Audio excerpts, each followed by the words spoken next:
यो हो बहसको साथमा कामना सेवा विकास बैंक, प्रगतिको आधार कामना सेवासँगको कारोबार।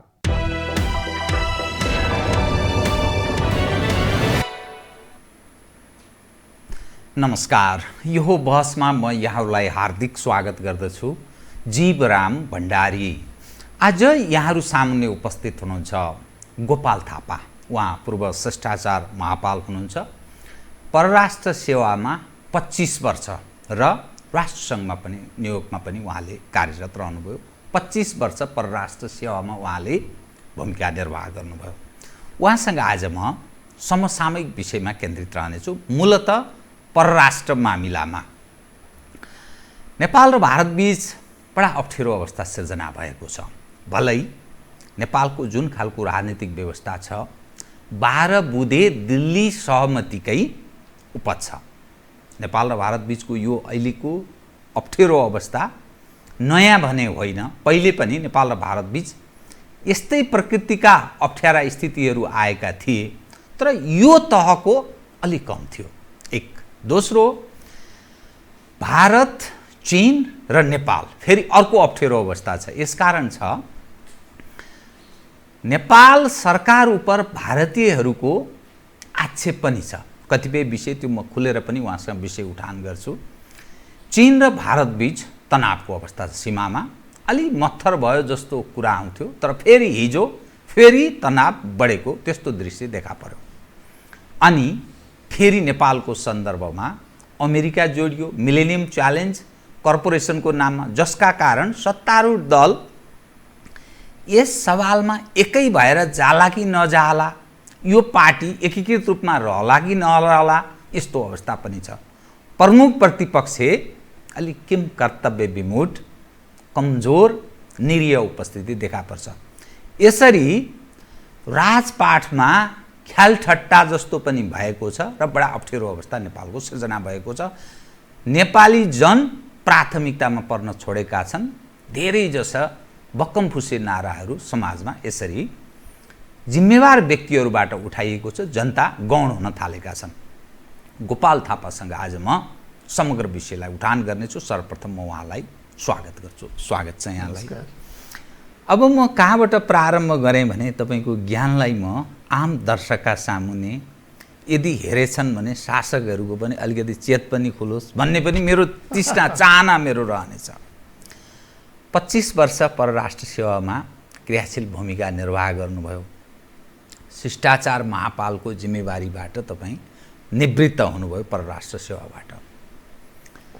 नेपाल र भारतबीच बडा अप्ठ्यारो अवस्था सिर्जना भएको देखिन्छ। भारतले कालापानी, लिपुलेक, लिम्पियाधुरा सहित जब नक्सा जारी गर्यो, सन् 2008 देखि सडक निर्माण प्रारम्भ गरेको रहेछ। सन् 2015मा लिपुलेकको चीन र भारतबीच सम्झौता भयो। हामीले त्यसमा अलिक कसिएर जसरी विषय उठान गर्नुपर्छ त्यो रूपमा प्रस्तुत पनि हुन सकेनौँ। भलै त्यो त्रिदेशीय हामी भनिरहेका छौँ। अब यहाँ आइपुग्दा नेपाल र भारतबीच वार्ता नै हुन नसक्ने, पत्र आदान प्रदान नै हुन नसक्ने अवस्थामा प्रवेश गरेको देखिन्छ। भलै पृष्ठभूमिमा नि मैले बताएँ, यो जुन सिस्टम छ भारतीयहरूको ठुलो लगानीको उपज छ। राजनीतिक नेतृत्व प्रति यहाँका आम मानिसको अविश्वास छ। लोयल्टीमाथि पनि प्रश्न छ। यहाँको जो जिम्मेवार राजनीतिक नेतृत्व छन्, यो त्यो दक्षिण उत्तर पश्चिम जहाँका हुन्, तर त्यस्तो पनि छ। बडा अप्ठ्यारो अवस्थामा पुगेको जस्तो मलाई लाग्न थाल्यो। म एउटा पत्रकारिता र कानुनको विद्यार्थीको नजरमा तपाईँ के भन्नुहुन्छ? एउटा परराष्ट्र मामिलाको एउटा विज्ञ। कृपया। पहिले त तपाईँलाई धन्यवाद। यो हो टिभी नयाँ तपाईँहरूले खोल्नु भएछ, यसको लागि मेरो शुभकामना छ। Thank you. तपाईँले अब एउटा अहिलेको समसामयिक विषयमा प्रश्न राख्नुभयो। अब यसमा तपाईँले धेरै भूमिका बाँध्नु। म सुरु गर्छु कसरी भने, अब यो चाहिँ नि तपाईँको तिनवटा, हामी अस्ति नै पनि मैले तपाईँकोमा नै सायद इन्टरभ्यू हुँदा भनेको थिएँ, हाम्रो जस्तो सानो मुलुक त नभनौँ, अलिकति कमजोर मुलुकहरू, ठुला दुईवटा चाहिँ नि छिमेकीहरू, बृहत र चाहिँ तपाईँको आर्थिक हिसाबले, टेरिटोरियल हिसाबले बृहत ठुला मुलुकहरू छिमेकीहरूको बिचमा बसेको हिसाबले हामी सानै छौँ तुलनात्मक हिसाबले, हाम्रो कमजोर पनि छौँ आर्थिक हिसाबले, सामाजिक हिसाबले। यो स्थितिमा हामीले चाहिँ नै सबभन्दा चाहिँ भर पर्ने भने चाहिँ नि हाम्रो कुटनीति नै हो। र कुटनीति सञ्चालनमा तपाईँको मैले के भन्छ भने पहिले एउटा संयम, 5वटा स भनेको थिएँ मैले, संयम, सन्तुलन, सुझबुझ, सोच र साहस। कृपया अब यसमा तपाईँको जहाँसम्म अब तपाईँले यो लिपुले, कालापानी र तपाईँको लिम्पियाधुरा एलएलके भनौँ न सर्टमा, एलएलके को टेरिटोरीको कुरा गर्नुभयो, यो लामोतिर हामी नजाउँ।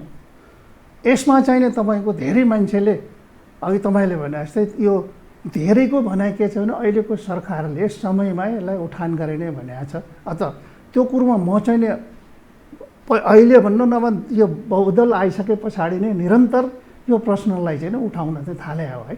यो डिस्प्युट छ दुईटाको बिचमा भन्ने कुरोलाई इन्डियाले पनि रियलाइज गरेर फरेन सेक्रेटरी लेभलमा एउटा मेकानिजम पनि बन्यो। र त्यस पछाडि आएर तपाईँको के भयो त भन्नुहुन्छ भने हामीले अहिलेको पहिलेदेखि नै अहिलेका चाहिँ तपाईँको जति अहिले यहाँसम्म आउँदा हाम्रा नेताहरू, हाम्रो सरकारले अत्यन्त संयम अपनाएको छ, यसलाई मान्नुपर्छ। संयम हाम्रो जस्तो मुलुकले अपनाउनु भनेदेखि संयम हो क्या। त्यो संयम कस्तो भने वार्ता गरौँ भनेको छ। यो हाम्रो डिस्प्युटेड एरिया हो, हामीसँग प्रमाणहरू छन्, तपाईँहरूसँग प्रमाण छन् भने लिएर आउनुहोस्, वार्ता गरौँ भनेपछि इन्डियाले संयम हामीले देखायौँ, इन्डियाले अहम देखायो। यो कुरो प्रष्ट भन्नुपर्छ। किनभने उनीहरूले कुटनीतिक माध्यमबाट समाधान गर्ने भनेर मेकानिजम पनि बनाउने, त्यो मेकानिजम अन्तर्गत वार्ता गर्नै नचाहनु भने के हो भने they didn't want to engage themselves with Nepal. कुटनीतिमा इङ्गेजमेन्ट भनेको ठुलो हुन्छ क्या। तपाईँ र म भलै बोलचाल नहोला, तर हामीले चाहिँ इङ्गेज गऱ्यौँ, एकअर्कामा बोलचाल गऱ्यौँ भने त्यसले चाहिँ वातावरण सहज बनाउँछ। हाम्रो संयम भन्ने कुरो त्यही संयमलाई तपाईँको अपनाउँदै केपी ओलीसँग आइसके पछाडि पनि उहाँले पनि संयम र सन्तुलन अपनाएको मान्नुपर्छ। म तपाईँलाई उदाहरण दिन्छु। कृपया 2015 को त तपाईँले भनिसक्नुभयो, त्यो बेला नेपालले यो चाहिँ हाम्रो त्रिदेशीय पोइन्ट हो भनेर कुरा उठायो। चिनले चाहिँ नि अब त्यस्तै किसिमको काइते जवाब दियो, त्यो पछि आउँला। अब इन्डियाले त जवाफै दिएन। अब तपाईँको एकाएक आएर तपाईँको स्ट्याटस को भन्छ नि अन द ग्राउन्ड, जे थियो जस्तो थियो तपाईँको चाहिँ नि एलएलके लिम्पिया स्ट्याटस को त्यहाँ मेन्टेन थियो। इन्डियाले हाम्रो जमिनलाई, टेरिटोरीलाई कोपाई गरेका थियो, बस्याएको थियो। हामीले विरोध गरेका थियौँ, वार्ता गर्नु भनेका थियौँ, तर त्योभन्दा स्ट्याटस को बिग्रिया थिएन। तर जब इन्डियाले काश्मीरमा स्पेसल चाहिँ तपाईँको त्यसको चाहिँ सिचुएसन के त्यसलाई एन्ड गर्यो, त्यस पछाडि गएर उसले एउटा पोलिटिकल म्याप बनाउँदा उसको एउटा चाहिँ के गर्यो भने हाम्रो नेपालको यो विवादित चाहिँ तपाईँको टेरिटोरीलाई पनि हालेर उसले नयाँ नक्सा बनायो। त्यति मात्रै होइन, उसले सिरियसली के भन्यो हामीले अपरेसन गर्दा भने यो हामीले नेपालको टेरिटोरी हालेको छैन, यो हाम्रो सोभरेन टेरिटोरी हो भन्नुहोस्। अब अहिलेसम्म सोभरेन भन्ने शब्द त्यहाँ इन्डियाले उच्चारण गरेका थिएन। हेर्नुहोस्, एक पहिलो स्ट्याटसको उसले चाहिँ तपाईँको डिस्टर्ब गर्यो। अहिलेसम्म जे थियो स्ट्याटसको त थियो नि, जे यथावत थियो। इन्डियाले त्यहाँ बाटो बनाइरहेको थियो, हामीलाई थाहा थियो। इन्डियाको फौजहरू त्यहाँ बिस्तारै एक्सपेन्सन भइरहेको थियो, त्यो पनि हामीलाई थाहा थियो। हामीले, हाम्रो सरकारले सन्तुलन र संयमको कुटनीति अपनाएकै हो, वार्ता गरौँ भनेर। त्योभन्दा हामी के गर्न सक्थ्यौँ त भन्नुहोस् त। त्यो यसमा मैले अलिकति थपेँ अनि थप अगाडि बढ्दै जाउँदा तपाईँ परराष्ट्र सेवामा हुँदा यो सबै जानकारी चाहिँ थियो होइन परराष्ट्रलाई, अनि पत्राचारहरू कुराकानी त्यो तहमा भइरहन्छ। अब त्यति बेला थिएन, मलाई थाहा छैन। म अब तपाईँको त्यति बेला सायद इन्डियासँग पञ्चायतको बेला अहिले कता कता पढिन्छ कि 35 साल 43 सालमा कुरा उठ्या थियो भनेर, तर अब त्यो रेकर्डेड छैन। म थाहा पाएको कुरो भन्दिनँ, तर यो कुरो उठ्या चाहिँ नै यो खास गरी यो चाहिँ मनमोहन प्रधानमन्त्री भइसके पछाडि बिस्तारै बिस्तारै बढ्दै आयो क्या। गिर्जाबाबु नै हुँदाखेरि पनि सबभन्दा पहिला गिर्जाबाबुले उठाएको हो। बहुदल आइसके पछाडि यो कुरो उठ्दै गयो। इन्डियाले ठिक छ पनि भन्यो, तिमीहरूको प्रमाण छ भने गुजरालको बेलाको होइन, त्यो इतिहासतिर नजाउँ। तर अब मैले अघि भनिरहेको थिएँ, अनि त्यो स्ट्याटस कोलाई उसले तपाईँको चाहिँ ब्रेक गर्यो। त्यो मात्रै नगरेपछि तैपनि ओली सरकारले संयमता अप्नायो। हेर्नुहोस् के भन्यो भने तिमीहरूलाई एकरो हामीलाई नसोधिकन विवादित चाहिने तपाईँको यो टेरिटरी भनिरहेको हामीले दुइटैले मानेको मेकानिजम छ एउटा जोइन्ट फरेन सेक्रेटरी लेभलको, त्यसमा टक पनि गर्नलाई हामीले बार बार भनेका छौँ, त्यो पनि भइरहेको छैन भने एकाएक चाहिँ नि युनिल्याटरल्ली तिमीहरूको आफ्नो चाहिँ पोलिटिकल म्यापमा हाम्रो यो डिस्प्युटेड टेरिटोरीलाई हाल्यो। डिस्प्युटेड भन्यो सरकारले, तर म यसलाई चाहिँ अकुपाइड टेरिटोरी भन्छु। अकुपाइड बुझ्नु होइन? अब त्यो भनेपछि इन्डियाले ल तैपनि फेरि नेपालले हाम्रो भूमि अतिक्रमित वार्ता गरौँ भन्यो, जवाफै दिएन। जवाफै नदिएपछि त्यो के हो भने त होइन त कुटनीतिमा छिमेकी एउटा असल छिमेकी भनेर नेपाललाई भन्ने, डोटी बेटीको चाहिँ तपाईँको सम्बन्ध भन्ने होइन, हामीले धेरै तिमीहरूलाई सहयोग गरेका छौँ भन्ने। हामी असल मित्र हौँ, तर असल मित्रमा त झन् संवाद त हुनुपर्छ नि। संवादविहीनताको वातावरण नेपालले होइन इन्डियाले सिर्जना गर्यो र त्यसले के भयो त भने संवादविहीनताको वातावरण बनेपछि नेपालभित्र एउटा भुइँचालो पश्चात इन्डियाले लगाएको इकोनोमिक ब्लकेट, मलाई इन्डिया विरोधी नबन्नु होला, मैले फ्याक्ट मात्रै राखेको छु। कृपया ब्लकेट पछाडि नेपालको जनमानस जनस्तरसम्म इन्डिया नेपालको रिलेसन बिग्रियो, खास गरी इन्डियाको बिग्रिरहेको थियो। अहिले आएर एकतर्फीबाट तपाईँको त्यसरी स्ट्याटस कोलाई उसले ब्रेक गर्यो। हेर्नुहोस् त्यो यथास्थितिलाई ब्रेक गर्यो। त्यो त भएको थिएन नि, जसले जमिन दिए पनि जे गरे पनि काङ्ग्रेसको कैयौँ सरकार आउँदा नि उनीहरूले यस्तो किसिमको यथास्थितिलाई चलाएका थिएनन्, यसले चलायो बिजेपी सरकार, मोदीको सरकारले। त्यस पछाडि वार्ताको निम्ति निरन्तर नेपालले प्रोटेस्ट गर्छ नि, आफ्नो टेरिटोरी विवादास्पद टेरिटोरी किन हाल्यो नक्सामा भनेपछि अब यहाँ चाहिँ तपाईँको प्रेसर बढ्दै गयो, नक्सा हामीले पनि बनाउनुपर्छ हालेर भनेर नक्सा बनाउने काम सुरु भयो। तपाईँलाई पनि थाहा छ भूमि सुधार मन्त्रालयले बनायो, तर ओलीले अझै पनि संयमता अप्नायो क्या। मैले उनलाई प्रशंसा गराएँ भने कतिपय संयमता त्यो बाध्यता पनि थियो, हामीले इन्डियालाई चढाउनु हुँदैन भन्ने। अर्को कुरो तपाईँले अघि 12 बुँदेको कुरा गर्नुभयो, यिनीहरूको कतिपय चाहिँ हिसाबले इन्डियासँगको आफ्नो होइन होला त्यो लेनदेनहरू, त्यसले पनि र त्यस पछाडि वार्ता गरौँ अझै भन्दा इन्डियाले त झन् तपाईँको भने झन् अहम हो उसलाई, एरोगेन्स। हामीले चाहिँ हाम्रो जमिनलाई हाल्यौँ भनेपछि अब तपाईँको त्यसपछि एउटा अङ्ग्रेजीमा उखान छ क्या, the last straw at the camel's back भनेको क्युमुलेसन। समस्याहरू चाहिँ थुप्रिँदै गएपछि एउटा क्यामलको ब्याग उसले बोक्न सक्ने भारी तपाईँले नसक्ने हालेपछि मासतिर एउटा सानो एउटा परालको त्यान्द्रो हालिदिनु भने त्यसको चाहिँ ढाड भाँचिन्छ भने समस्याहरू वार्ता भएको भए कमसेकम कुराकानी हुन्थ्यो, नेगोसिएसनमा नटुङ्गे पनि संवादको चाहिँ विहीनता हुँदैन थियो। अघि त्यो स्ट्याटसको मेन्टेन उसले त्यो ब्रेक नगरे भए यो स्थिति नै आउने थिएन। अब तपाईँको के हो भने अचानक त्यस पछाडि तपाईँको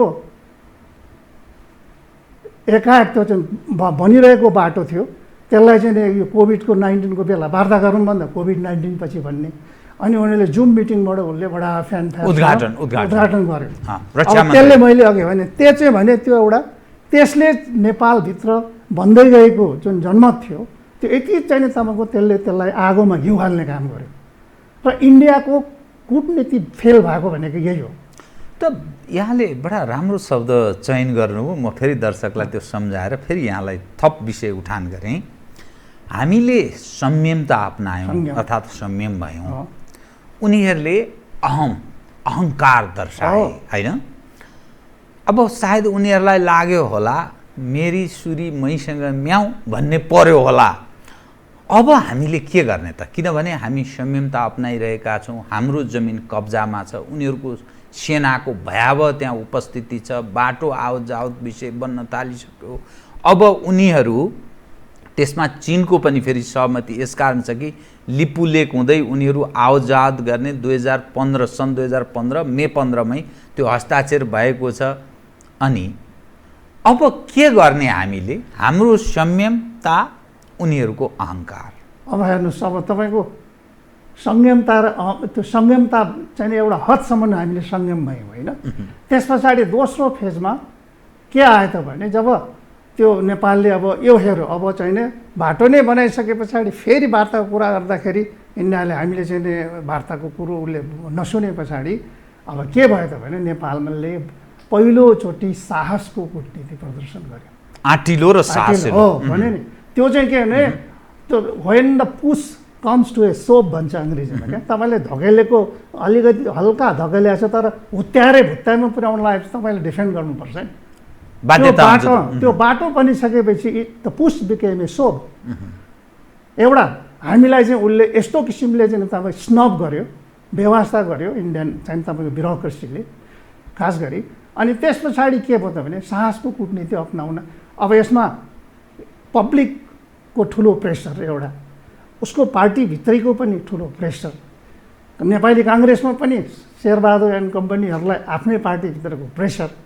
यो प्रेसर यति ठुलो भयो कि चाहँदा नचाहँदै पनि साहसको कूटनीति अवलम्बन गर्नु पर्यो यसमा म ओलीलाई चाहिँ देन दिन चाहन्न यो परिस्थितिले थामी नसक्ने स्थिति आयो त्यही बिचमा उनी त्यो ठाउँमा उभिन पुगे उनी त्यसरी बाध्य भए त्यो साहसको कूटनीतिबाट जब तपाईँको नक्सा तपाईँको क्याबिनेटले इमिडिएटली पास गरेपछि बल्ल इन्डिया चाहिँ तपाईँको त्यो कुम्भकर्ण निन्द्राबाट बिउज्यो इन्डियाको कूटनीति असाध्यै फेल भएको हेर्नुहोस् यसमा मैले यो कुरो उसका आफ्नै कतिपय तपाईँको त्यो डाक्टर सुब्रमण्यम स्वामीले भनिरहेछ नेपाली के राष्ट्रिय कङ्ग्रेस कार्यालय विरोधीहरू भन्ने भए लजिकल्ली हाम्रो दक्षिण एसियामा सबभन्दा असल मित्र नेपालसँग विवाद थिए तर यति नराम्रोसँगले हामीले किन बिगार्यौँ भन्ने त्यसैले अब ऊ निन्द्राबाट बिउजे पछाडि पहिलो उसले के काम गर्यो हेर्नुहोस् भने जसरी पाकिस्तानलाई उसले त्यहाँको इन्डियन टिभीहरूले तुच्छ भाषा प्रयोग गर्छ नि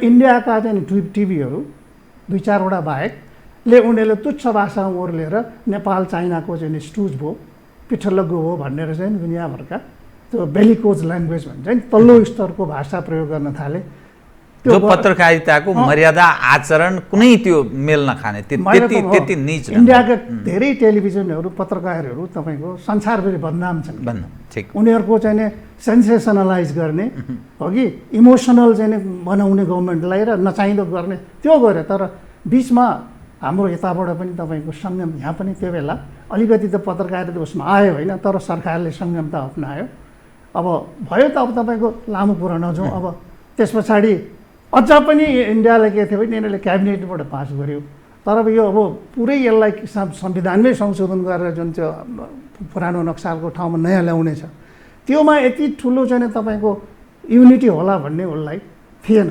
त्योभन्दा पनि ठुलो सक उसलाई के भयो भन्नुहुन्छ भने उसले नै जसका निम्ति उसले चाहिँ तपाईँको ब्लकेट गर्यो त्यही तराई मधेसका रिजनल पार्टीहरूसम्मले उनी इन्डियालाई साथ छोड्दिए it is a biggest foreign policy failure, neighborhood foreign policy failure on the part of India. यो हेर्नुहोस् एक ढिक्का भएर जब तपाईँको त्यो सरितागिरी एकजना होइन अब त्यो छोडिदिउँ त्यो भएपछि यहाँभन्दा ठुलो फरेन पोलिसी डिब्याकल कहीँ हुन्छ त्यसरी ठुलो मुलुक छ भनेर परराष्ट्र नीति अहमले चल्दैन परराष्ट्र नीति संयम सुझबुझ र सोचले चल्छ र तपाईँको त्यो चिजबाट इन्डियाको एरोगेन्स भन्छ नि ह्युब्रिस भन्छ एरोगेन्स भन्छ त्यो इन्डियन बलिउड फिल्ममा चाहिँ हुन्छ होइन अमरीश पुरीको फिल्म हेरे साले उसको बाउको पालामा जमिन खाइदिएको हुन्छ जबरजस्ती छोरो अलिक ठुलो भएपछि मेरो जमिन देऊ मसँग सारा पूर्जाहरू लाल पूर्जाहरू छ भन्दा त मसँग आउने मैले 20 वर्षदेखि 50 वर्षदेखि भोग चलाउँदै जाएको मेरो त्यस्तो फ्युडल एटिच्युड ठ्याक्कै राख्यो क्या नेपालसँग मेरो भनाइ के भने जमिन आफ्नो ठाउँमा छ उनीहरूले अकुपाई गरिरहेछ तर ओनरसिप त उनीहरूको छैन नि अब कहिले 1879 को नक्सा के अरे ब्रिटिसहरूले बनाइदियो ब्रिटिस इन्डियाले बनाइदियो त्यसलाई हामीले 1950 मा इनहेरिट गऱ्यौँ भन्छ नक्सा इनहेरिट गरे बाबा टेरिटोरी त इनहेरिट गरेको छैन नि अब to cut the long story short पहिलो अहिले के हुन्छ तपाईँ भन्नुभयो नि एउटा उदाहरण दिन्छु म कृपया पाकिस्तान अकुपाइड काश्मीर कति वर्षदेखि पाकिस्तानले अकुपाइड गरेको छ अहिले इन्डियाले नक्सा हाल्यो नक्सामा त्यो हाल्यो तर त्यसले उनीहरू आफ्नो ठाउँमा छन् अक्साई चीन जहाँ गालवान अस्ति झगडा भयो त्यो पनि 1962 को वार पछाडि चाइनाले त्यो टेरिटोरीले अकुपाई गरेर मजाले आफ्नो इन्फ्रास्ट्रक्चर बनाएर बसिरहेको छ विवाद छ भन्छन् है अहिले इन्डियाले आफ्नो नक्सामा हाले अस्ति त्यही तपाईँको होइन नोभेम्बरमा अब अहिले नेपालमा पनि के भयो त भने त जमिन उसकोले कब्जा अकुपाई गरेर चाहिँ नक्सा हाम्रो हो त्यसैले अहिलेको सिचुएसनलाई राम्ररी भन्दा के भन्ने एउटा रमाइलोमा भन्दा अब इन्डियालाई हामीले सोध्यो भने हामीले किन you have the map we have the land situation त्यो आयो क्या। त्यो भएपछि अहिले हामीले केही समय यही एटिच्युडलाई लिएर बस्नुपर्छ।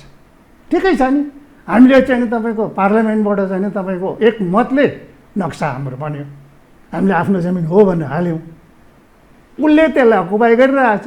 त्यो सिचुएसन त इन्डियासँगै छ नि। इन्डियाले नक्सामा हाले चाहिँ पाकिस्तान अकुपाइड काश्मीर, तर उसले त्यहाँ गएर त्यसलाई फिजिकल्ली त्यसलाई लिनु सकेको छ, लिएला, टाइम लाग्छ।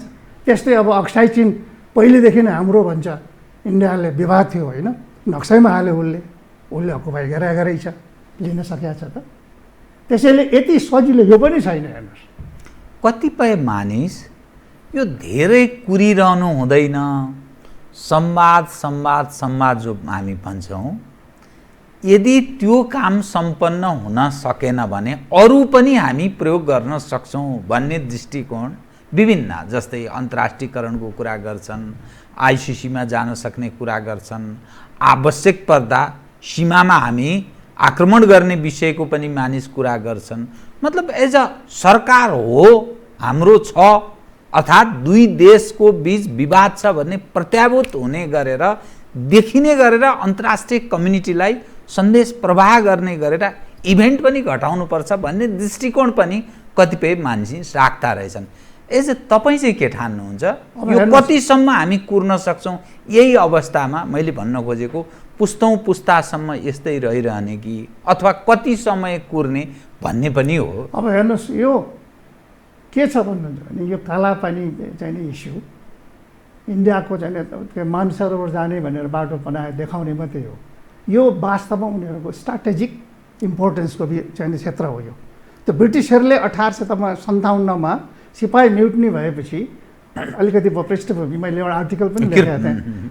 त्यसपछि उनीहरूले कलकत्ताबाट तपाईँको म्युटनीले दबाइसकेपछि चाहिँ तपाईँको राजधानी दिल्ली सार्ने निर्णय गर्यो।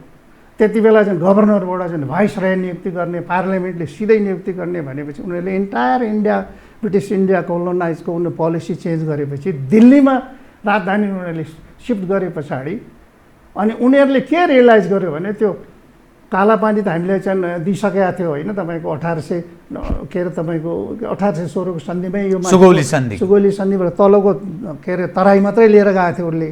केही चाहिँ पछि 1800 कति 1827-28मा अलिकति राप्तीदेखि उता कहाँसम्म दियो होइन। अनि पछि 1860मा जङ्गबहादुर आएपछि त्यो भाके बर्दिया नयाँ मुलुक होइन।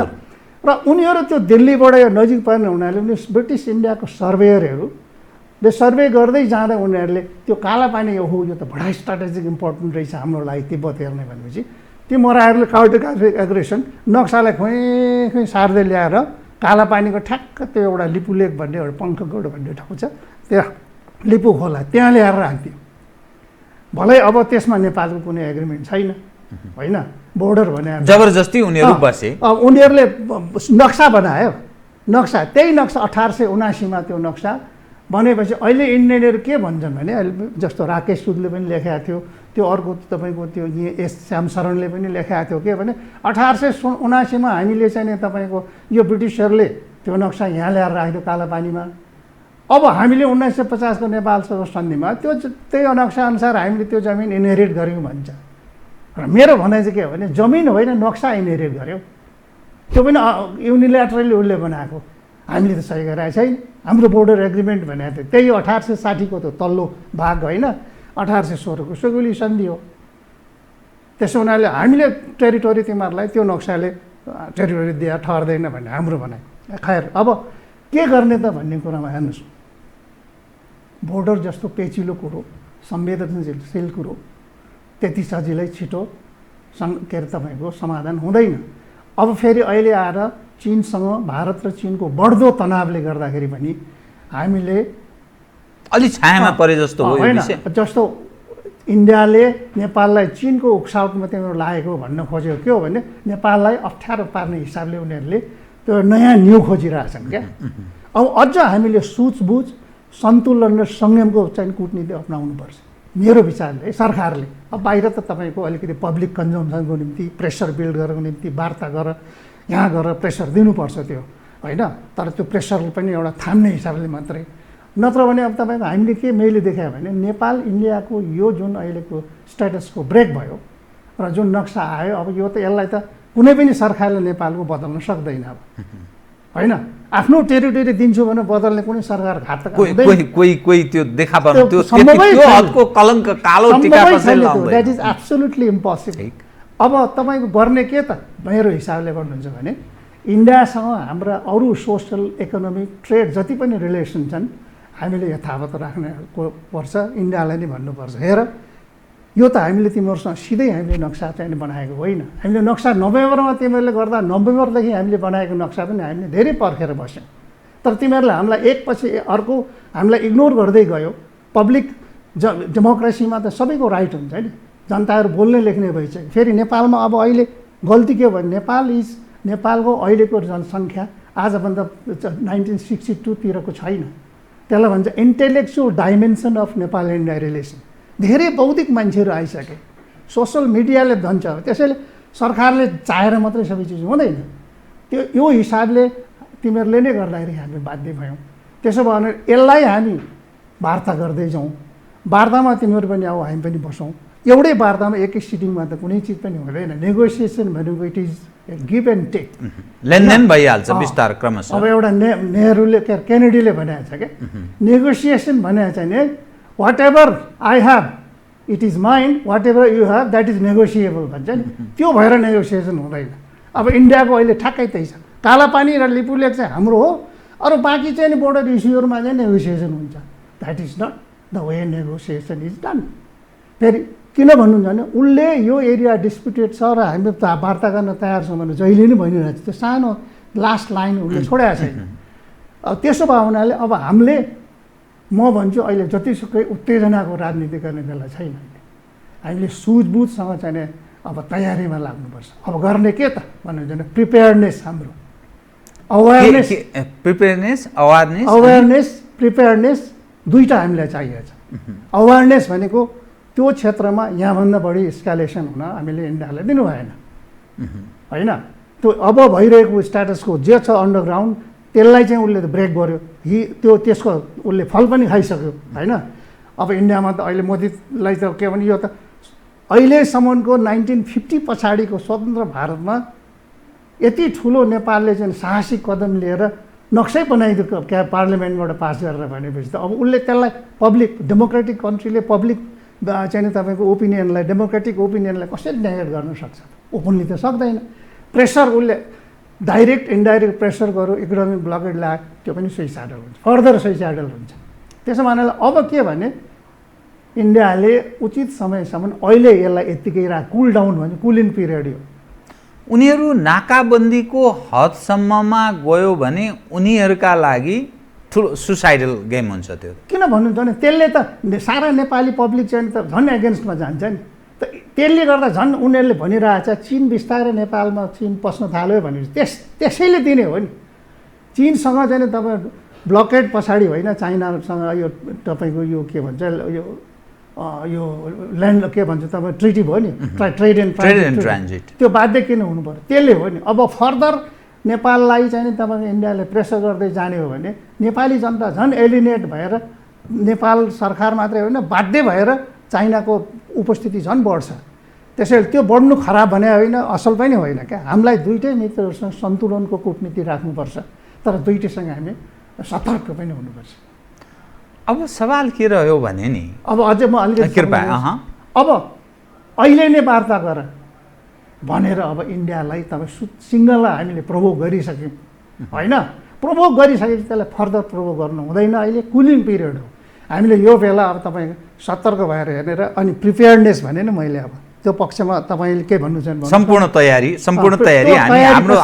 रहने त्यो तयारी कसरी गर्नुपर्छ भन्ने कुरोमा नक्साहरू चाहिँ तपाईँको हामीसँग जे जति छन् अब नक्सा प्रमाण सङ्कलन गर्ने एउटा समिति कमिटी बनेको छ अब त्यसले के देखायो भने प्रमाणै सङ्कलन नगरिकन नक्सा गर्यो के अरे तिमीहरूले रिलिज गरौ त भन्ने आउँछ खास त आफ्नो ठाउँमा छ तर अब भएभरका नक्साहरूलाई कन्सोलिडेसन गर्ने तिनीहरूले अङ्ग्रेजीमा छन् भने होइन नेपालीमा अनुवाद गर्ने नेपालीमा छन् भने त्यसलाई अङ्ग्रेजीमा अनुवाद गरेर एउटा कन्सोलिडेटेड डकुमेन्ट बनाउनु पऱ्यो दिग्गजहरू राखेर र त्यस पछाडि एउटा स्ट्रङ नेगोसिएसन टिम बनाउनु पऱ्यो फरेन सेक्रेटरीको लिडरसिपमा त्यो मेकानिजम त्यही हो। अब अहिलेसम्म हाम्रो अक्सर के देखिया छ भने हाम्रो नेगोसिएसन टिममा प्रिपरेसन अब एकदम कम छ, भाषा पनि एकदम कम छ, कमजोर छ आर्टिकुलेसन। इभन तपाईँको हिन्दी पनि हामी राम्रो जान्दै रहन्छौँ क्या। इन्डियासँग हामीले अब परराष्ट्र मन्त्रालयले हिन्दी पनि सिकाउनु पर्यो मेरो भनाइ क्या आफ्नो अफिसरहरूलाई। They should be able to speak Hindi fluently. छिमेकी मुलुक छ, अर्को चाइनिज भाषा पनि सिक्नु पर्यो। अब हामीले दूर लङ्गर ठाउँ भने चाइनिज भाषामा पनि फ्लुएन्टली बोल्न सक्यो भने भाषा भनेको त्यसले मान्छेलाई धेरै क्लोजनेसमा ल्याउँछ क्या। यो परराष्ट्रले ख्याल गर्नुपर्ने विषय। अनि अङ्ग्रेजीमा पनि तपाईँको इङ्ग्लिस हाम्रो धेरै चाहिँ नै कमजोरी भनेको आर्टिकुलेसन एबिलिटी इङ्ग्लिसमा। हिजो अस्ति एउटा के मिश्र भन्नेले कान्तिपुरमा लेख लेखेको थियो क्या त्यो ओपिनियनमा। उसले भनेको यिनै कुरा मैले बरो गरिरहेको हो। मैले त बार भनेको छु, हामीले अब हाम्रो यो टिम बनाउनलाई वार्ता आजभोलि हुँदैन। नेपालभित्रै सक्षम जो राम्रो बोल्न सक्छ तिनीहरूलाई ट्रेन गर्नु पर्यो अङ्ग्रेजीमा। हिन्दीमा पनि इन्डियासँग त हिन्दीमा बोले नि हुन्छ नि होइन। अब त्यो नसके भने इङ्ग्लिस त चाहियो नि त। हाम्रो अक्सर के छ भने नापी विभागको अफिसरहरूसँग प्रमाण छ, सबै चिज छ, तर त्यसलाई तपाईँले प्रेजेन्टेसन राम्रो गर्न सक्नु भएन भने त कन्भिन्स हुँदैन। हाम्रो सबभन्दा ठुलो डिभागले त्यही हो। हाम्रो परराष्ट्र मन्त्रालय र परराष्ट्रसँग सम्बन्धित जो संयन्त्र छ र सीमालाई ख्याल गरिनुपर्ने नापी विभाग, यी पक्षहरू कतै अलिकति चुकेको जस्तो पनि देखा पर्छ कि हाम्रो तर्फबाट गर्नुपर्ने तयारीका सवालमा के देखा पर्छ? अब अहिले त्यो प्रिपेयर्डनेस भने अब हामीसँग भएको डकुमेन्टहरू सबै छ, तर त्यो अहिले जुन टिम बन्यो अब एउटा म उहाँलाई क्रिटिसाइज गर्दैन कि उप्रिति भन्ने। अब उहाँ कहाँ तपाईँको एग्रिकल्चर हर्टिकल्चरको पिएचडी मान्छे, अब उहाँलाई संयोजनमा राखिदियो कि अब अरू को छन् होइन। त्यहाँ बस्नुपर्ने मान्छे त ठिक छ, सर्वे जेनरल रिटायर कसलाई राखेको छ एकजना, त्यो बुद्धिनारायण जस्तो मान्छे हुनु पऱ्यो, त्यो द्वारिकानाथ ढुङ्गेलजी जस्तो मान्छेहरू जसले तपाईँको प्र्याक्टिकल नलेज छ नि त्यस्तो मान्छेहरूलाई राख्नु पऱ्यो। अब उनीहरूले खास गरी परराष्ट्रको मैले देखाएको छु। इन्डियामा पनि म एकचोटि इन्डिया डेस्क हेर्दा इन्डियामा गएको थिएँ म बोर्डरको वार्तामा। त्यति बेला मीरा शङ्कर भन्ने चाहिँ एकजना जोइन्ट सेक्रेटरी, बडा टफ लेडी क्या, यो त खतरा छ भन्थे। अनि हेर्दाखेरि तौल एकदम स्मार्ट हो कि एकदम हेमामालिनी जस्तो। अनि यस्तै कुराकानीमा डिस्कसन भयो। उसले त हाम्रो उसको त्यो इन्डियन नापी विभाग सर्वे जेनरलको टिमहरूको कुरा सुनो आफै टै सब भनिदिने, सबै नलेज राखेर त्यो तयारीका साथ हाम्रोतिर चाहिँ नै म यताबाट गएको थिएँ। अब नापी विभागको चाहिँ पुण्य प्रसाद ओलीजी को हुनुहुन्थ्यो, छतकुली भन्ने को थिएँ। अनि ल हामी यहाँ के बोल्ने त भन्यो, पटपट टिपेर दियो कि कहिले नगर्नुको ल्याउनुहोस् जवाफ त दिनु पऱ्यो नि भनेपछि। अनि मैले आफ्नो के अरे तपाईँको प्रशंसा गरेँ होइन। अनि मैले जानेसम्म कनेको थिएँ अङ्ग्रेजीमा बोले पछाडि त्यो मीरा शङ्करलाई के अनुभव रहेछ भने यी नेपाली मुलाहरू अध्ययनै नगरी आउँछन्, भाषा त यिनीहरूको छँदै छैन भने पेल्ने। अनि 2-3 चोटि मैले दिइसके के अरे तपाईँको उसलाई राम्रोसँगले काउन्टर दिएपछि मजाले आफ्नो जे थियो त्यही कुरो मैले राख्दै, तर भाषा अलिकति राम्रो पारेर अलिकति उसलाई के अरे बुझ्ने किसिम गरेपछि अनि त्यतिकै डेभलपहरू धेरै भए। अनि लास्टमा उनीहरूलाई डिनर दिएको थियो एउटा उसैले। त्यो डिनर उसले मलाई छेउमा आएर भने मिस्टर थापा तैँले कहाँ पढायो? मैले जहाँ पढ्यो नि के भएर अब न तेरो चाहिँ you speak very good English अनि मैले भने अब मलाई पनि झक चल्यो। मैले भनेर we don't matter much about English because we have never been colonize by any country in the world, so we don't take pride on Angrezi and although English is very important language, but we do not have any special interest in English. त्यसो thank you very much for your compliment भने चुप्प लाग्यो क्या। भना मतलब त्यो मैले आफूलाई भने त्यो दनक दिन पनि सक्नुपर्छ। उनीहरूले हेप्ने ढङ्गले हामी प्रस्तुत हुनु हुँदैन, हेपिने ढङ्गले। म तेरो डाक्टर मिनेन्द्र रिजालको इन्टरभ्यू हेर्नु भएन, सुरुमा त्यो अर्णवले कसरी पेल्याएको थियो, पछि उसले रिटोर्ट गरेन, त्यस पछाडि सर एस भन्यो नि this is not the way interviews are done in Nepal भनेपछि त्यो चुप होइन sir we don't know how interviews are done in Nepal but this is how we do in India भने no this is totally against the journalistic norms, you are not here to lecture me भनेर भनिदियो क्या। अलिकति त्यसपछि उसको tone down भइगयो। भनाइ मतलब के भने इन्डियनहरूमा त्यो इम्प्रेसन छ उनीहरूको कोलोनियल माइन्डसेट। अङ्ग्रेजी जान्यो भने त्यो मान्छेलाई उनीहरूले जान्ने भन्ने त्यो बिरादरी आएको हो। त्यो इस्ट इन्डिया कम्पनीको त्यो निरन्तरता कोलोनियल ब्रिटिसहरूको हो। एनिवे तर अब विषय के रह्यो भने नि एकातर्फ भारतसँग हाम्रो सम्बन्ध सुमधुर हुन सकेन यही कारण, अर्कातर्फ चीन र भारत बीच तनावको अवस्था छ। त्यहाँ त्यत्रो घातक 20 जना त भारतीय सैनिक अधिकृत सहित कमान्डर सहित मारिएको स्थिति छ। फेरि हिजो फेरि तनाव प्रारम्भ भएको छ, वार्ता पनि जारी छ, तनाव छ। राजनाथ सिंह रुस पुगेका छन्, सायद उनी रुस मार्फत चीनलाई केही कन्भिन्स गर्ने, न्युट्रलाइज गर्ने सायद प्रयास गर्लान् या अरू नै हतियार किन्लान्, त्यो अलग पक्ष छँदैछ। अमेरिका यही सवालमा नेपालमा लटपटिएको छ। अब एमसीसीका कारण सत्तारूढ दलभित्रै ठुलो सङ्कट छ। अपोजिसन हामी कहाँ जो छ, अपोजिसन त्यो तुरुन्तै अपोजिसनले अपोजिसनको भूमिका भन्दा पनि शासकलाई चाँडोका चाँडो भन्छ, ऊ चाहिँ सत्ताभन्दा महासत्ता जस्तो, शासक जस्तो तेस्रोमा प्रस्तुत। त यसो होलमा जुन अवस्थामा हामी छौँ, यो हाम्रो कस्तो खालको सिस्टममा हामी प्रवेश गरौँ, कस्तो नेतृत्व, यावत स्थितिले हामी सुरक्षित त छौँ। मैले सुदूरको कुरा गरिरहेको छु, किनभने तपाईँ आफै चश्मदीद हुनुहुन्छ, देखिरहनु भएको छ। नेपाल कम्युनिस्ट पार्टी नेकपा विभिन्न कारणले झन्नै विभाजनको सङ्घारमा पुग्न लागेको अवस्थामा चिनिया राजदूत दौडनु भयो। इन्डियनहरू पहिलेदेखि नै दौडै छन्, अहिले आएर उनीहरू अलि अप्ठ्यारो स्थितिमा प्रवेश गरे। अमेरिकनहरू अर्को ढङ्गको प्ले गरिरहेछन्। यसकारण मैले भनेको जो हाम्रो जुन अवस्था छ, परनिर्भरता छ, धेरै कारणले हामी आर्थिक हिसाबले विपन्न छौँ, हामी सुरक्षित त छौँ भन्ने मेरो आशय। अब हेर्नुहोस् यो के छ भने हामीले अब यो दुइटै तपाईँले धेरै चाहिने ब्याकग्राउन्ड बनाइहाल्नुभयो, म त्यहाँ पस्दिनँ। यसलाई great game power game play भन्छ क्या।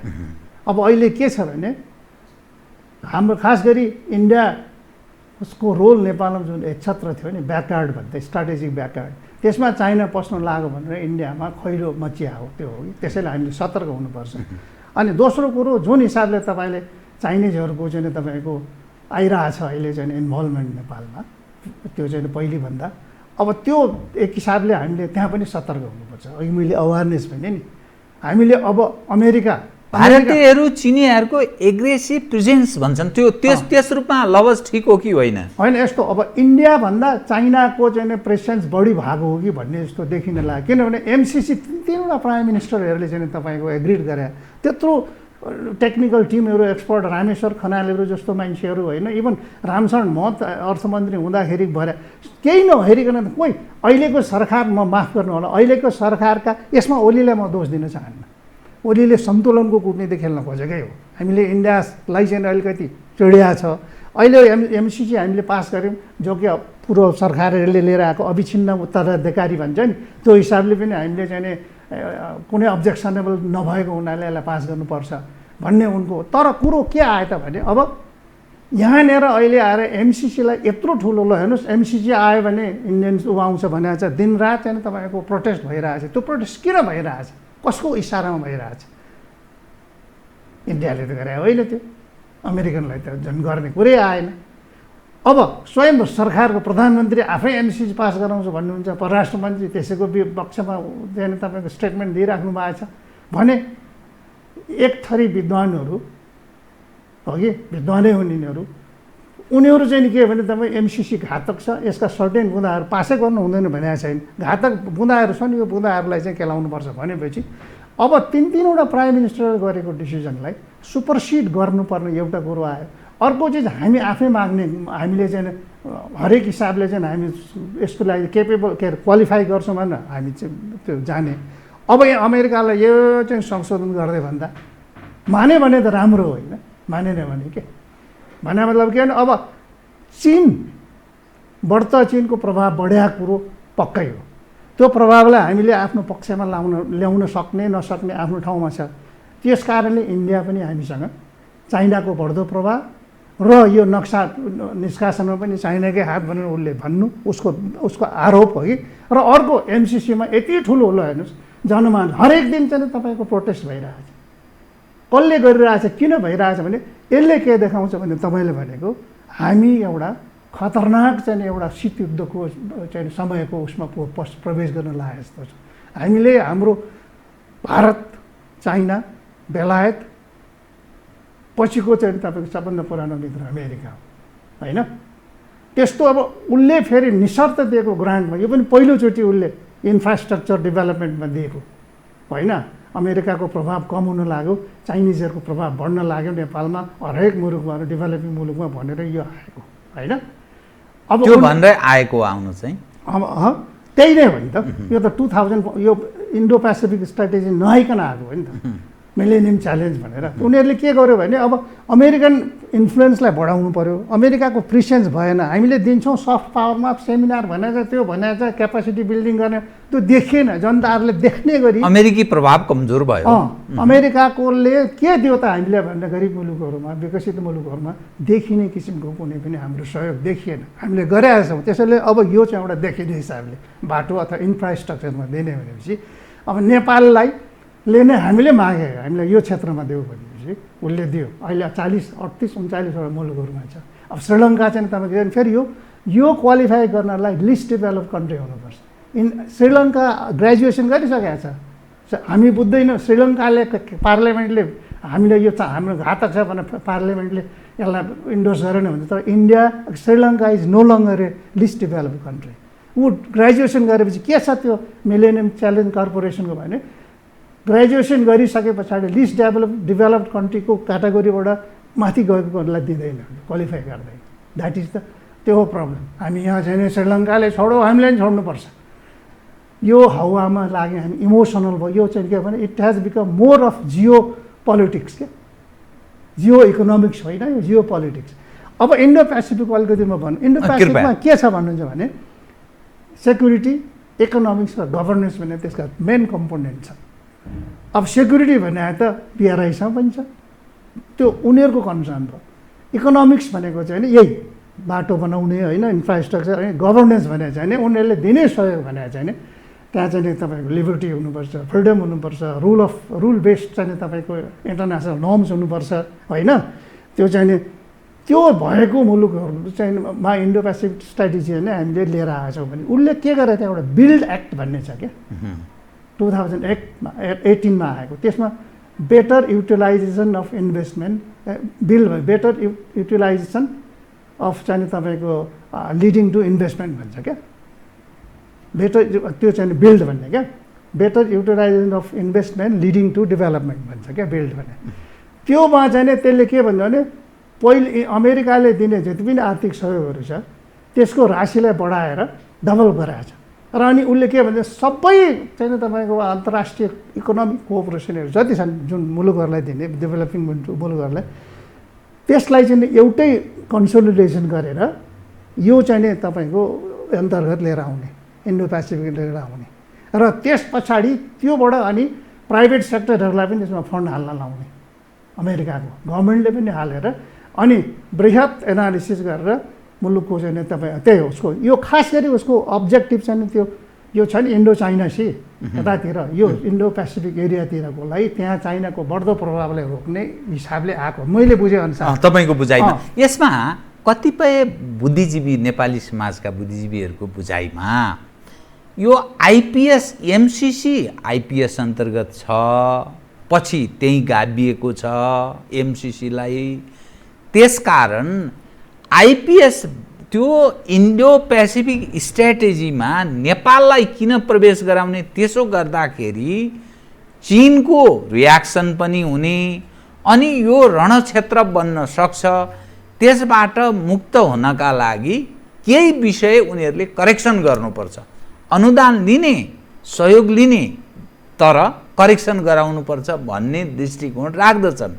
यदि यसैमा मैले थपेँ एमसिसी कथम हामीले रिजेक्ट गऱ्यौँ, अस्वीकार गऱ्यौँ भने त्यसबाट उत्पन्न हुने प्रतिक्रिया र ग्रहण गर्दा त्यसबाट उत्पन्न हुने चीनको प्रतिक्रिया, नेपालमा पर्ने प्रभाव, चीन र भारत फेरि कुनै कस्टमा मिले भने अनि हामीले ठेगी खान सक्छौँ भन्ने एङ्गल पनि छ है। एज अ परराष्ट्र मामिलाको यहाँ विज्ञ भएको हुनाले यो तीनवटा पक्षलाई अलिक घुमाउरो जस्तो देखा पर्छ।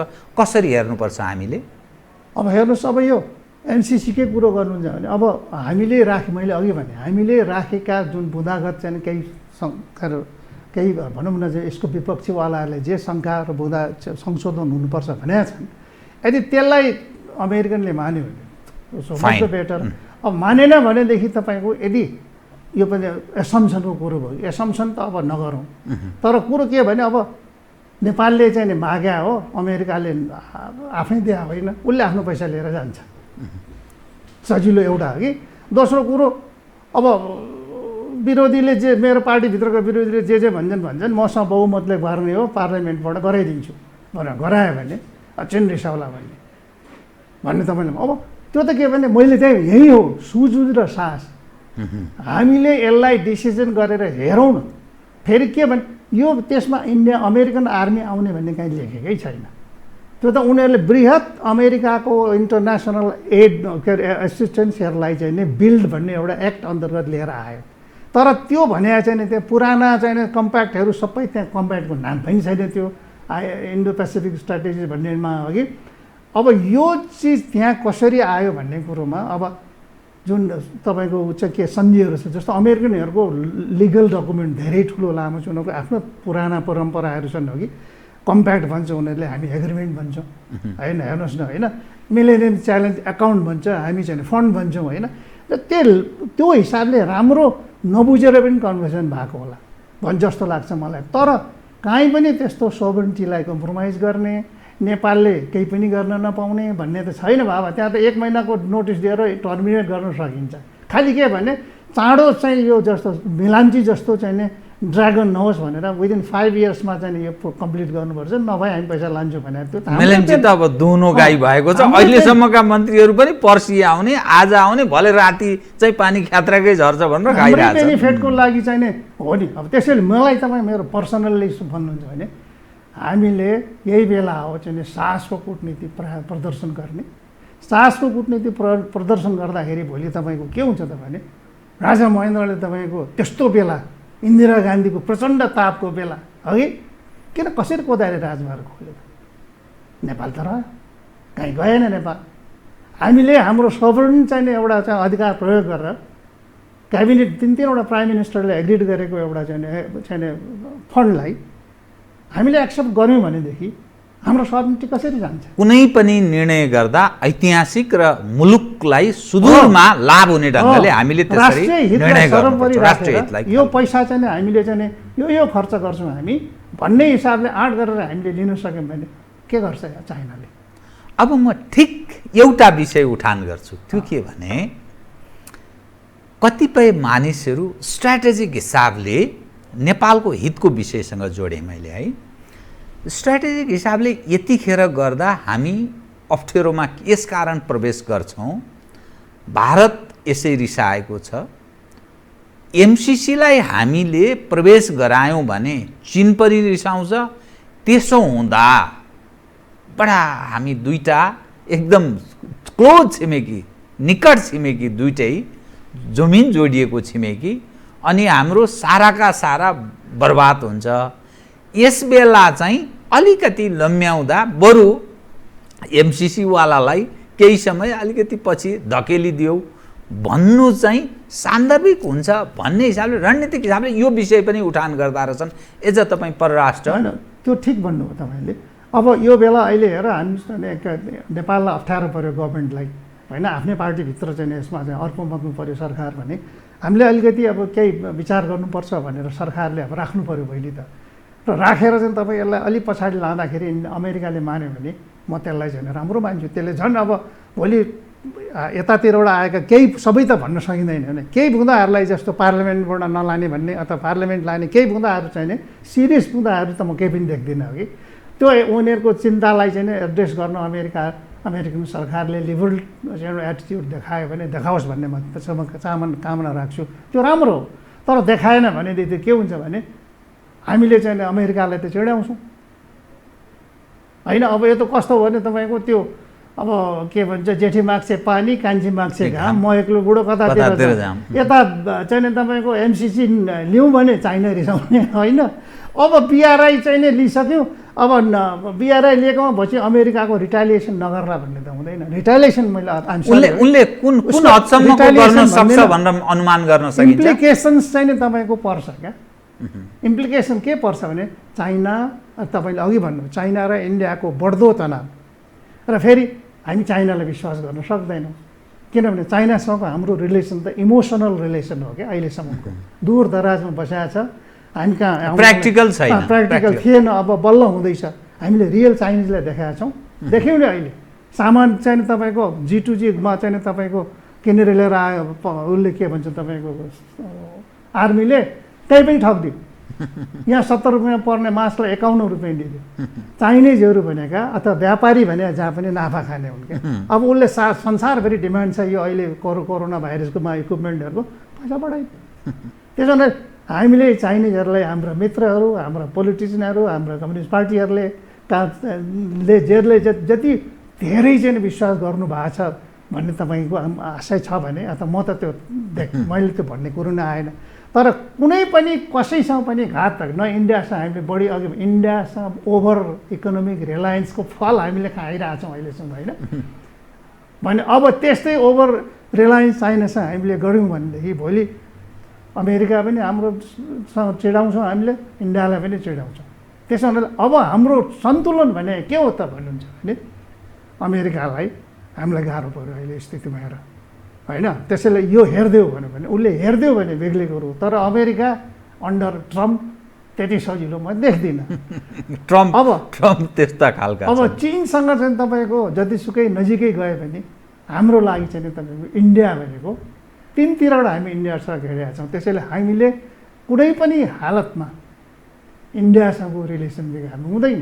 यो तपाईँको जुन मैले भने नि लिम्पियाधुरा यो you have the land, we have the map भनेर बसिरहँ, प्रिपेरेसन गरौँ, तयारी गरौँ, अनि निरन्तर कूटनीतिक संयमता र सुझबुझको साथ हामीले चाहिँ इन्डियालाई भनेको यो त भएन बा, तिमी हामी दुईवटा छिमेकी मुलुक होइन, यसरी यो डिस्प्युटलाई सधैँ थाती नराख्नु। घाउलाई समयमै ट्रिटमेन्ट गरेन भने त ग्याङ्ग्रिङ हुन्छ होइन, फेस्टर हुन्छ। त्यसलाई बरु समयमै त्यसलाई अपरेसन गर्नुपर्छ, गरौँ। नेगोसिएसनमा बस्नु, एउटा दुईवटा तिनवटा चारवटा जतिवटा नेगोसिएसन बसेपछि देयर इज समथिङ प्रोग्रेस त भयो। प्रोग्रेस भने मैले प्रिपेयरनेस र अवेरनेस, प्रिपेयरनेस र प्रोग्रेस भनेको चाहिँ प्रोग्रेस भनेको एकैचोटि रिजल्ट आउँदैन। प्रोग्रेस भनेको चाहिँ पहिलो प्रोग्रेस भनेको वार्ता सुरु हुनु पऱ्यो होइन। अब त्यसमा हामीले इन्डियालाई, अब इन्डियाको पनि के छ भने लिमिटेसन छ। सधैँ अहम देखाएर चुप्लाएर बसेर त उसलाई पनि के हुन्छ भने तपाईँको गाह्रो हुन्छ। अहिले तपाईँले इन्टरनेसनलाइजेसनको कुरा गर्नुभयो, यो इस्यु हाम्रो इन ए वे इन्टरनेसनलाइज भइसक्यो। अब इन्टरनेसनलाइज गर्ने, इन्टरनेसनल कोर्टमा जाने हो भने तपाईँलाई अरूले पनि भनिसकेका छन्, थाहा छ होइन। अब त्यो दुईटै मुलुकको चाहिँ तपाईँको सहमति चाहिन्छ। फेरि अर्को कुरो इन्टरनेसनल कोर्ट अफ जस्टिस अथवा युएनमै गयो भने उनीहरूको त्यो इन्फोर्समेन्ट चाहिँ केपेबिलिटी छैन। उनीहरूले डिसिजन गरिदिन्छ, त्यो डिसिजन इम्प्लिमेन्ट गर्ने कसले त भन्दाखेरि त्यो खालको संयन्त्र छैन। सेक्युरिटी काउन्सिलमा गयो भने सेक्युरिटी काउन्सिलले इन्फोर्स गर्नु सक्छ होइन, इन्फोर्सिङ पावर उसैसँग छ। सेक्युरिटी काउन्सिलमा जाने बित्तिकै अब इन्डियाले गलत गर्यो फुर्तादे भनेर सेक्युरिटी काउन्सिलले भन्न गयो, हामीले त्यहाँसम्म पुर्यायौँ भने अघि त्यो पाकिस्तानले त सकेको छैन, हाम्रो त कुरै छोड्दैन। टाढा जानु नपरोस् हामी त्यो भनौँ तपाईँ यदि लग्यौँ त्यहाँसम्म हाम्रो सक्षम कूटनीतिज्ञ हाम्रो सबल अहिले भन्ने मित्रहरूले जो भनिरहेको छन् त्यहाँ पुग्यो भने इन्डियाले को एगेन्स्टमा चाइना अमेरिकाले भिटो हान्छ। हेर्नुहोस् अब भिटो भएपछि त्यो त्यहाँ पस्नै सक्दैन। इन्डियाले नेपालको जमिन कब्जा गरेको गलत हो, त्यो जमिन इन्डियाले फिर्ता दिनुपर्छ नेपाललाई भनेर मानिलिनुहोस्, इन्टरनेसनल कोर्ट अफ जस्टिसले डिसिजन गर्यो र त्यो डिसिजन उसले युएनमा पठाउँछ, युएन सेक्युरिटी काउन्सिलमा पठाउँछ। युएन सेक्युरिटी काउन्सिल मात्र एउटा अथोरिटी हो जसले इन्फोर्समेन्ट गर्छ क्या, बुझ्नु भएन। त्यो इन्फोर्समेन्ट गर्ने, कार्यान्वयन गर्ने अधिकार त्यसैसँग मात्रै छ। त्यहाँ चाहिँ तपाईँको बहुमतबाट पास हुनुपर्छ। एउटाले भेटो हान्ने बित्तिकै त्यो खतम हुन्छ। त्यसैले दिस इज एब्सोल्युटली इम्पोसिबल। हामीले अहिले जे छ स्ट्याटसकोलाई मेन्टेन गर्ने, इन्डियासँग वार्ताको निम्ति निरन्तर उनीहरूलाई पुस गरिराख्ने, पर्सुएसन गर्ने, नच गर्ने हो कि यता आफ्नो प्रिपेरेसन पनि राम्रो गर्दै जाने, त्यही नै हो। हस्, कार्यक्रममा आइदिनु बहुत धन्यवाद छ है यहाँलाई।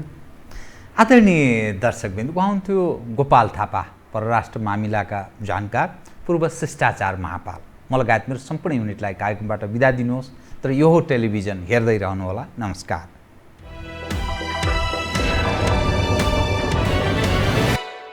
यो हो बहसको साथमा कामना सेवा विकास बैंक, प्रगतिको आधार कामना सेवासँगको कारोबार।